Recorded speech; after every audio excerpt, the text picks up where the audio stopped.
Thor के last episode के अंदर हमने देखा कि जब यहाँ पे थॉर अपने म्योनियर से मुकाबला कर रहा होता है, जो कि खतरनाक किस्म का गॉड ऑफ द हैमर अब बन चुका है। लेकिन उसके बाद ये एक बहुत ही बड़ी बात रिवील होती है कि किस तरीके से यहाँ पे म्योनियर सिर्फ म्योनियर नहीं रहा, बल्कि वो अब जो है मैंगॉक के साथ मिल चुका है। क्योंकि जब वो जो है सूरज के अंदर मौजूद था तो उस वक्त मैंगॉक भी उसके साथ जल रहा था, और इस तरह मैंगॉक और म्योनियर अब एक ही बीइंग बन चुके हैं, और इसी वजह से ये लोग आके थॉर से बदला ले रहे हैं। तो अब आगे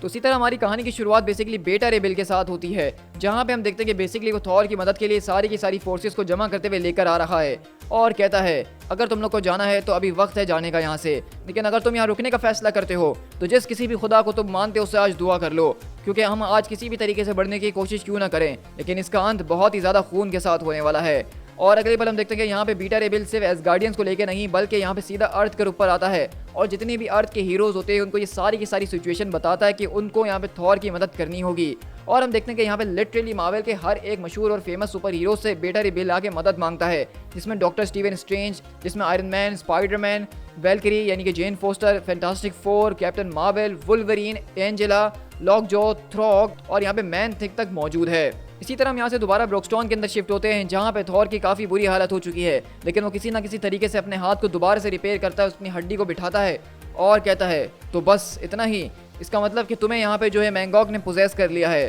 वेल ये तो बहुत ही अच्छी बात है कि तुम सही जगह पे आए हो म्योनियर, क्योंकि मैं तुम्हारे अंदर से इस डीमन को मार मार के जरूर निकालने में मदद करूंगा। अब देखते हैं कि हम किस तरीके से म्योनियर और मैंगॉक यहाँ पे खतरनाक तरीके से थॉर के सामने एक स्टॉर्म की सूरत में खड़े हुए हैं, और कहता है कि नहीं, मुझे किसी ने पोजेस नहीं करा है, बल्कि हम लोग एक साथ जुड़े हैं अपनी मर्जी से। अब मेरी आंखें खुल चुकी हैं थॉर, मुझे एक आवाज़ दे दी गई है। तो थॉर बोलता है कि अच्छा, और इस सब के जरिए तुम ये करने का सोच रहे हो, ये सारी की सारी डेथ, ये सारी की सारी मेहम, ये सारी की सारी सफरिंग, क्या इसके लिए ही तुमने इस आवाज़ को पाया है? तो वहीं से म्योनियर बोलता है कि वेल जैसा कि कहते हैं ना कि आखिरकार एक हैमर का काम ही क्या है। और अगले पल हम देखते हैं कि इसी तरह यहाँ पे मैंगॉक और म्योनियर जबरदस्त तरीके से थॉर के ऊपर अटैक करना शुरू करते हैं, और यहीं पे ओडिन जो होते हैं वो बेसिकली यहाँ पे पूरी की पूरी दरार जो आ चुकी होती है उसके अंदर गिर रहे होते हैं, लेकिन थॉर उनको बचाने की कोशिश करता है और कहता है कि सिर्फ क्विकली हमें मदद की ज़रूरत है। लेकिन इसी तरह हम देखें कि जब वहाँ पे मैंगॉक दोबारा अटैक करने के लिए आता है तो वहाँ पे एक ज़बरदस्त किस्म का ब्लास्ट होता है, एक पोर्टल खुलता है, और थॉर बोलता है कि गॉड्स आखिरकार अब ये क्या है। लेकिन अगले ही पल हम देखते हैं कि वहाँ पे दरअसल कोई और नहीं बल्कि बीटा रेबेल अर्थ के सारे हीरोज़ को यहाँ पे लेकर पहुँच चुका होता है,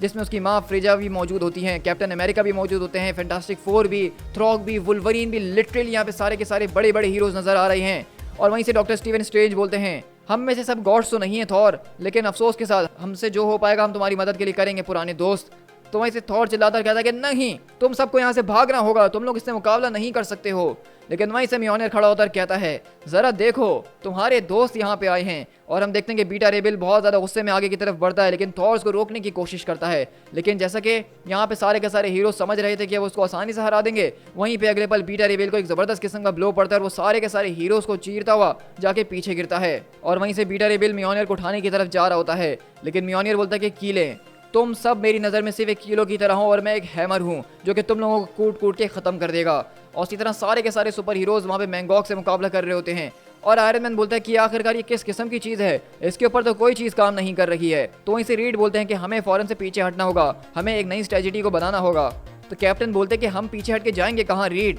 लेकिन वहीं से थॉर देखता है कि सारे के सारे हीरोज़ भी अब इस मुश्किल में फंस चुके हैं जो कि थॉर की ही मैस है, और थॉर ज़मीन के ऊपर हाथ रख के प्रेयर्स करना शुरू करता है और कहता है कि mother I need you, please क्या आप मुझे सुन सकती हैं? अगर आप मुझे सुन सकती हैं तो आप अपने तोहफ़ों को मुझे ग्रांट कीजिए, आपकी सारी की सारी शक्तियां जो हैं उसको मुझे सौंप दीजिए। मुझे इस वक्त आपकी शक्तियों की ज़रूरत है इन सारे के सारे लोगों को प्रोटेक्ट करने के लिए, मुझे शक्तियों की ज़रूरत है ताकि मैं अपने फादर को बचा सकूं। तो अगर आप मुझे सुन रही हैं, तो आपने मुझे सुन लिया, thank you so much mother. तो यहाँ पे हम देखते हैं कि थॉर, आप सोच रहे होंगे कि किससे यहाँ पे प्रेयर्स कर रहा है, आखिरकार उसकी माँ कौन है? तो कॉमिक्स में बेसिकली हमें ये बताया जाता है कि किस तरीके से थॉर की जो माँ है वो गाया है, और अब बेसिकली थॉर उसी से मदद मांग रहा है। और अगले पल हम देखते हैं कि जैसे ही गाया अपनी सारी की सारी पावर्स थॉर के हाथों सौंपती है, तो थॉर बेसिकली अर्थ को जो है वो मैनिपुलेट करने लग जाता है, और अगले पल वहाँ पे एक ज़बरदस्त किस्म का मट्टी का और पत्थरों को तूफान बना देता है, जिसके अंदर वो उस म्योनियर को कैद कर देता है। और वहीं से सब लोग बोलते हैं कि गाइस आखिरकार ये हो क्या रहा है, और थॉर यहाँ पे जोर जोर से चिल्ला रहा होता है और सारे के सारे हीरोज़ को उठा के दूर फेंकता है। तो आयरन मैन बोलता है कि ओके, मुझे इस वक्त सच में कोई अंदाज़ा नहीं है कि अब ये हुआ क्या है, तो रीड रिचर्ड बताते हैं कि ऐसा लग रहा है कि ये किसी किस्म की ज़बरदस्त किस्म का एक एनर्जी टोर्नेडो है जो कि कहीं से भी नेचुरल नज़र नहीं आ रहा है, लेकिन ये इतना ज़्यादा खतरनाक है जिससे पहले आज तक अर्थ के ऊपर ऐसा कुछ नहीं देखा गया। ये जो कुछ भी हम चाहे कितनी भी इसके ऊपर फोर्स लगाने की कोशिश क्यों ना कर लें, हम इसको तोड़ते हुए अंदर नहीं जा सकते हैं। तो वहीं से स्पाइडरमैन बोलता है कि मुझे कुछ समझ में नहीं आ रहा, ये मैंगॉग वाली चीज़, ये हैमर लेडी, ये काफ़ी ज़्यादा खतरनाक लग रही है और हमें मारना चाहती थी, तो उसने फिर हमें बाहर लॉक क्यों कर दिया। तो वहीं से हम देखते हैं कि फ्रिजा आती है और कहती हैं कि म्योनियर ने ये सब नहीं करा है बल्कि थॉर ने करा है ताकि वो तुम सबको प्रोटेक्ट कर सके। तो वहीं से रीड रिचर्ड बोलते हैं कि लेकिन फ्रिजा की एनर्जी फील्ड, आखिरकार थॉर अपने हैमर के बगैर ये सब कर कैसे रहा है। तो वहीं से फ्रिजा बताती है कि थॉर एक हैमर से कुछ ज़्यादा ही है, वो जो है बेटा है मिडगार्ड का, मैंने उसकी परवरिश ज़रूर की है लेकिन उसकी जो बर्थ मदर है वो गाया हरसेल्फ है। तो अब यहाँ पे हम देख रहे हैं कि यहाँ पे थोड़ी सी कंट्रडिक्शन आ रही है कॉमिक के अंदर, क्योंकि अभी अभी जो मैंने जैसा कि आपको पहले भी बताया था इस सीरीज़ के अंदर कि थॉर के बारे में बात को रिवील किया गया था कि किस तरीके से फीनिक्स जो है वो थॉर की मदर है, लेकिन अब दोबारा से यहाँ पे ये बताया जा रहा है कि गाया ही बेसिकली थॉर की मदर है। तो अभी तक शायद ऐसा है कि थॉर की जो असल माँ है उसके बारे में अभी तक कोई सच रिवील किया ही नहीं गया है, बल्कि सब जो है अपनी अपनी अजम्पशंस लगा रही हैं। लेकिन अभी जैसा कि थॉर ने यहाँ पे मदद मांगी है, उसको मदद मिल गई मदर गाया से, तो इससे तो ऐसा ही लग रहा है कि बेसिकली उसकी माँ गाया ही है। और वहीं से फ्रिजा बोलती है कि हो सकता है कि म्योनियर जो है थॉर के खिलाफ जाके खड़ा हो गया हो, लेकिन ये अर्थ अभी भी थॉर के आगे अपने घुटने टेकती है। और इसी तरह हम देखते हैं कि थॉर यहाँ पे पूरी की पूरी अपनी थंडर की और इस अर्थ की एनर्जी को मैनिपुलेट करते हुए ज़बरदस्त तरीके का तूफान बना चुका है। और म्योनियर कहता है कि ज़रा अपनी तरफ देखो, अपने आप को सामने ले आए ताकि दूसरों को कुछ ना हो सके, मैं तुम्हारे ऊपर बहुत ही ज़्यादा गर्व करता हूँ, क्या अब तुम इस तरह के आदमी बन चुके हो।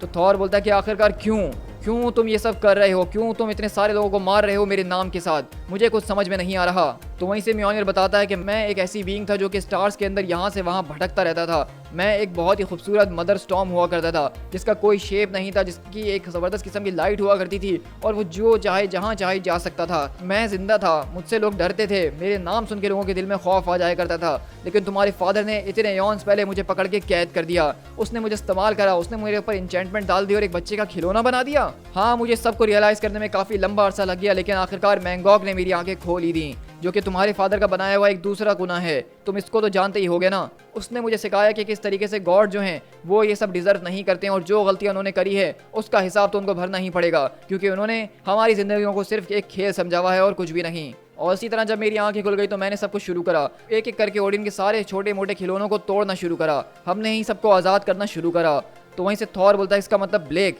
तो म्योनियर बोलता है कि हाँ तुम ठीक समझे, क्योंकि जब तुम रात में सो जाया करते थे अपने राजा के बिस्तर के ऊपर तो मैं चुपके से जाके उस पूरे के पूरे वर्ल्ड को शैटर कर दिया करता था और उस ड्रैगन को मैंने ही उस दुनिया के अंदर एंटर करा था, और उस ड्रैगन के एंटर होने के बाद ही उस डेवल को बाहर निकाला गया, यानी कि डोनाल्ड ब्लेक को, उसके पीछे मेरा ही हाथ था। तो हम देख रहे हैं कि हम यहाँ पे एक और बात को आज रिवील किया गया म्योनियर के जरिए कि असल विलन तो बेसिकली म्योनियर ही है, यानी इतने टाइम से थॉर का जो खतरनाक किस्म का सामना हुआ था डोनाल्ड ब्लेक से, वो भी बेसिकली इसी का करा धरा था। और इसी तरह वहीं से थॉर बोलता है कि नहीं नहीं नहीं नहीं, तुम अभी तक असली डेविल से तो मिले ही नहीं हो म्योनियर, लेकिन बहुत जल्द मैं तुम्हें जरूर मिलवाऊंगा। और इसी तरह अगले पल हम देखते हैं कि थॉर वहाँ पे उस सारे के सारे पत्थरों को और बिजली के साथ जमा करके एक तरह का मोल्टेन लावा बना देता है, जिसके अंदर वो उस पूरे के पूरे म्योनियर को कैद कर देता है। और वहीं से आवाज़ आती है कि थॉर, तो थॉर बोलता है कि फादर क्या आप ठीक हैं, प्लीज़ हिलने की कोशिश नहीं कीजिए। तो वहीं से ओडिन बोलता है कि नहीं मेरे बेटे मेरे पास आओ, मुझे तुमसे कुछ बात करनी है। तो वहीं से थॉर बोलता है कि आप यहाँ से कहीं नहीं जाइए, मैं मदद लेकर आ रहा हूँ, मैं आपको यहाँ से बाहर निकालूंगा। तो ओडिन बोलते हैं कि मैं यहाँ से कहीं नहीं जाने वाला हूँ बेटा, और तुम्हें मेरी बात को सुनना होगा, आई एम सॉरी। और इसी तरह हम देखते हैं कि यहाँ पे अगले पल उस पूरे के पूरे मोल्टन लावा के अंदर से म्योनियर बाहर निकलने की कोशिशें किए जा रहा है, लेकिन ओडिन बोलता है कि म्योनियर ठीक कह रहा है, ये सब कुछ जो हो रहा है ये सब मेरी वजह से हो रहा है, क्योंकि मैंने ही इन सबको बनाया है, और अब वो यहाँ पे आ चुका है ताकि उस सब चीज़ों को बर्बाद कर सके जो कि मैंने बनाई है, all of them except you, क्योंकि तुम मेरी बनाई हुई सारी की सारी चीज़ों में आज तक की सबसे ज़्यादा ग्रेटेस्ट चीज़ हो। तो वहीं से थॉर बोलता है कि फादर आप ऐसा नहीं बोलिए, लेकिन वहीं से ओडिन बोलते हैं लेकिन मैं इस बात को जानता हूँ कि मैं काफ़ी ज़्यादा सेल्फिश हो गया था, क्योंकि जब तुम थ्रोन के ऊपर बैठे तो मैंने तुमसे बहुत ही ज़्यादा उम्मीदें लगा ली थी, मैं तुमसे बहुत कुछ चाहता था, मैं चाहता था कि तुम्हारी माँ मुझे आके देखे, हम दोनों एक साथ रहें और हम सब कुछ दोबारा से ठीक कर दें, मैं दोबारा से स्ट्रॉन्ग होना चाहता था, और इतने टाइम से मैं इसी वजह से हेल्ड बैक कर रहा था। तो थॉर बोलते हैं कि ये आखिरकार आप क्या कह रहे हैं, मुझे कुछ समझ में नहीं आ रहा। तो ओडिन बोलते हैं कि थॉर मेरे बेटे, वो ओडिन फोर्स वो तब तक पूरी तरह से तुम्हारी नहीं हो सकती जब तक मैं मुकम्मल तौर पे यहाँ से ना चले जाऊँ। और इसी तरह यहाँ पे ओडिन आज ये बात रिवील कर रहे हैं कि थॉर भले ही राजा क्यों ना बन गया हो एसगार्ड का, लेकिन अभी भी पूरी की पूरी ओडिन फोर्स जो है वो बेसिकली उसके पास मौजूद नहीं है, क्योंकि ओडिन जिंदा है। और इसी तरह हम देखते हैं कि अगले पल यहाँ पे ओडिन अपने आप का सेक्रीफाइस दे रहे हैं ताकि वो मरने के बाद अपनी पूरी की पूरी ओडिन फोर्स जो कि अब आधी उनके पास थी और आधी थॉर के पास थी, वो पूरी थॉर की हो जाए। और थॉर बोलता है कि फादर नहीं, आप ऐसा नहीं कर सकते, लेकिन हम देखते हैं कि वहीं पे ओडिन अपनी पूरी की पूरी जिंदगी को सेक्रीफाइस करते हुए अपने बेटे के लिए वो पूरी की पूरी ओडिन फोर्स सीधा जो है यहाँ पे थॉर के हाथों सौंप देते हैं। लेकिन इतनी देर में हम देखते हैं कि यहाँ पे म्योनियर उस पूरे के पूरे चट्टान के अंदर से उसको फाड़ता हुआ निकल चुका होता है और अगले पल वो दोबारा अटैक करने के लिए रेडी हो चुका है। लेकिन वहीं पे हम देखते हैं कि सारे के सारे सुपर हीरोज भी देख रहे होते हैं कि वहाँ पे किस तरह से जबरदस्त किस्म की येलो कलर की रोशनी आ रही है। और ये देख के फ्रीजा समझ जाती है और कहती है कि ओडिन, और वहीं से थॉर बोलता है कि म्योनियर बस अब बहुत हो चुका है म्योनियर, तुमने मेरे नाम के अंदर बहुत ज्यादा लोगों को मार लिया है, तुमने मेरे घर को बहुत ज्यादा तड़पाने की कोशिश करी है, तुमने हमसे हमारे फादर को छीना है, लेकिन अब वक्त आ चुका है इस हैमर को नीचे रखने का। और अगले पल हम देखते हैं कि यहाँ पे दरअसल कुछ और नहीं बल्कि थॉर का एक नया रूप हमारे सामने आया है और जिसको हम देख रहे हैं कि वो यहाँ पे एक जबरदस्त किस्म के गोल्डन आर्मर के अंदर मौजूद है। उसके पास मोस्ट प्रोबेबली ओडिन सॉर्ड आ चुकी है और उसके पास पूरी की पूरी अब ओडिन फोर्स आ गई है। इससे पहले अगर हम बात करें कि हमने थॉर को इतने ज्यादा पावरफुल कॉमिक्स में कब देखा था, तो आखिरी बार तब हुआ था जब हमने रून किंग थॉर को देखा था, जो कि अब तक का थॉर का होने वाला मोस्ट पावरफुल वर्जन माना जाता है कॉमिक्स के अंदर। लेकिन अब हम दोबारा से देख रहे हैं कि किस तरीके से ओडिन ने मरने के बाद अपनी सारी की सारी ओडिन फोर्स थॉर को दे दी है। तो इस वक्त थॉर के पास सारी की सारी ओडिन फोर्स भी मौजूद है, वो एसगार्ड का राजा भी है, वो गैलेक्टस का कॉस्मिक हेराल्ड भी रह चुका है और उसके पास ओडिन फोर्स के साथ साथ ओडिन सॉर्ड भी अब आ चुकी है। तो एक तरह से अगर देखा जाए तो ये थॉर का सबसे ज्यादा पावरफुल वेरिएंट अब तक का बन चुका है। To be concluded.